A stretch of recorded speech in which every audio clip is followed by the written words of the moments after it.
Good morning, Weekend Post TV viewers. My name is Paul Pakedi here from Weekend Post. I'm here with Mrs. Ashley Taba, such a beautiful soul. Mrs. Taba, please introduce yourself. My name is Ashley Tapa, and I don't know what else you want me to say about Everything about yourself, like everything about myself. I do a lot of things. I sell fruit trees. I have a TV show. I have a newspaper column. We do. I do a lot. I'm a mom.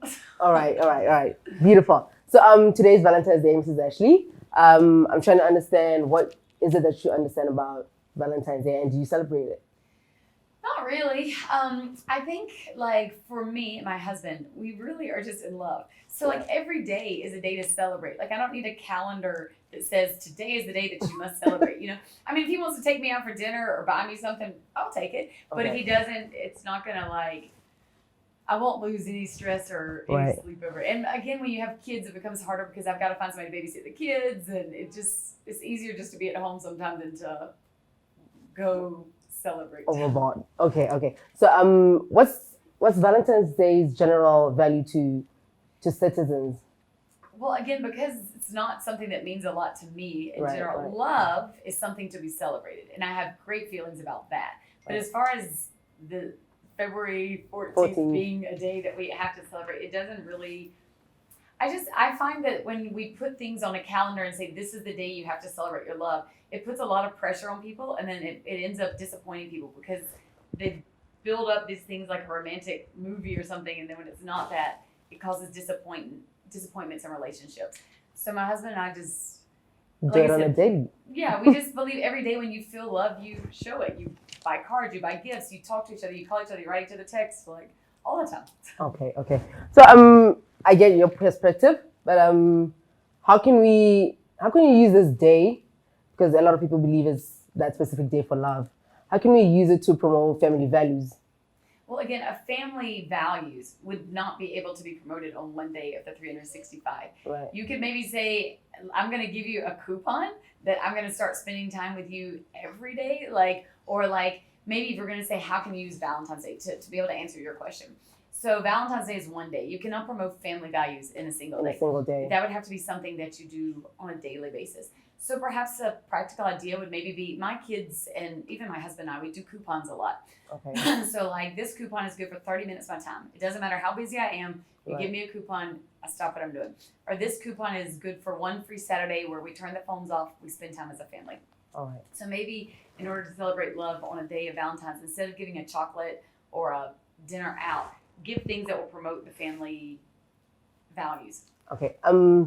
My next question will be, how can we ensemble peace amongst couples, because we are at an era whereby there's a lot of unfortunate incidents where couples kill each other, especially men killing women. Mm. How can we promote peace in that Well, context? that one is a little bit of a more difficult issue. It's solvable, and we have a foundation called the Healthy Families Foundation, and we've been traveling around the country doing campaigns, Right. and we're seeing huge results. Like even the police, the last campaign we did was in Soroe, and even the police had 15 officers that were trained with us and went out and trained 152, and they found that crime rates dropped like during that time. Okay. So what we were doing was basically quite simple but quite hard. We were teaching people to communicate, to resolve conflict in healthy manners, and we're teaching them how to meet each other's love languages and how to meet each other's needs and how to deal with in-laws and finances and children, drivers towards GBV. I think the issue a lot of times is we want a quick solution, but there's nobody that can just go up to someone who's abusive and say, stop abusing your spouse, because there's a root cause to that. So no matter what they know here, when they get upset, their emotions are going to lead. You see what I'm saying? So I think if you want to know the answer, our foundation is doing that. We also have a book. My husband and I have a book that's for sale in Pakalani. You could Facebook me on Talking with the Tabas and find out how to get that. And we go through very practically how to improve communication, how to resolve conflict, and how to deal with these drivers like finance. I mean, the issue is a lot of people don't want to talk about stuff that's difficult to talk about. And then you end up being forced to talk about it because maybe she spent the money on this, and now it becomes something that creates anger and obviously does not promote peace.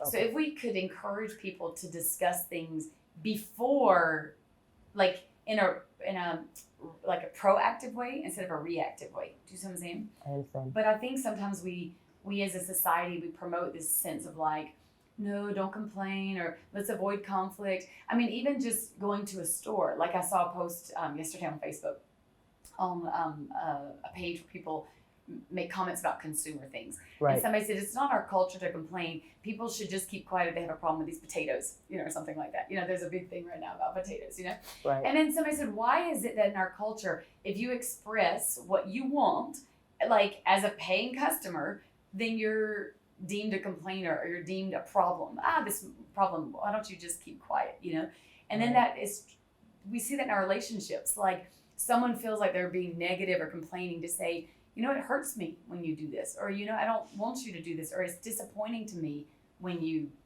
do whatever. So I think we have to like destigmatize saying what we feel as something that you're being a negative person or you're being complaining or you're being difficult. No, you're being human. Right. And if you don't say it in a calm way with a rational, mature conversation, it's going to end up erupting in anger at some point because there's only so long you can repress emotions. Okay. I understand that. So on a less serious question. Yeah. Do you think men should be the only ones spoiling women, because that's the perspective most of the people have out there? Well, again, it goes back to what's, I guess in reference to Valentine's Day, because it's not something, I think when two people love each other, they need to both be showing that love to each other. However, I do think typically there is something about a man that desires to pursue a woman, and there's something about a woman that desires to be pursued. And I think there's nothing wrong with that, However, I'm not going to say no, it's a hard and fast rule that, a woman can't do something for a man or a man can't. I think it should be, in a loving relationship, you should be mutually always giving to each other. Not well, that's the man's job, Right. But yeah, I do think sometimes a woman enjoys feeling like her man went to some trouble to spoil her. Okay. So is Valentine's Day specifically for lovers or a couple, or I can just, decide to spend the day with my family members, a friend, or my cats? Well, I mean, again, Valentine's Day, who created that? Probably a Hallmark. Probably somebody want to make money. You know what I mean? Like off selling candles and cookies and dinners and whatever. So I think you create whatever rules you want. Like this morning I did, because my daughters were excited about Valentine's Day. I left them each a little note at the table for when they woke up. They had a little note at the table, and I promised them some little things that we're going to do together. I didn't want to give them chocolate because I'm not trying to encourage too much sugar. But I gave them we'll do some pedicures and spend some time together later, just as a celebration of love. So that's, not in a lover relationship. Right. But my husband and I don't even know if we'll do anything because we're very secure in that love. So we don't need a day to say you must do this or else. But my daughters, I knew it would mean something to them because the school has been really hyping up Valentine's Day. And, right. Okay. Do you have any last words to our viewers out there? I guess I would just say that if you are in a committed relationship, don't be limited to one day a year to show that love.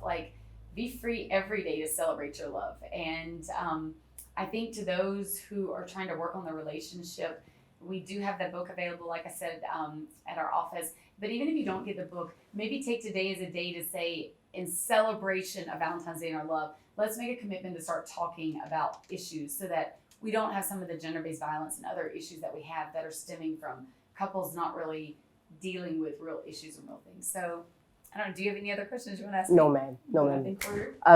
That was Mrs. Ashley Taba in relation to Valentine's Day. I'm your host, Papa Kelly. Thank you for watching us today.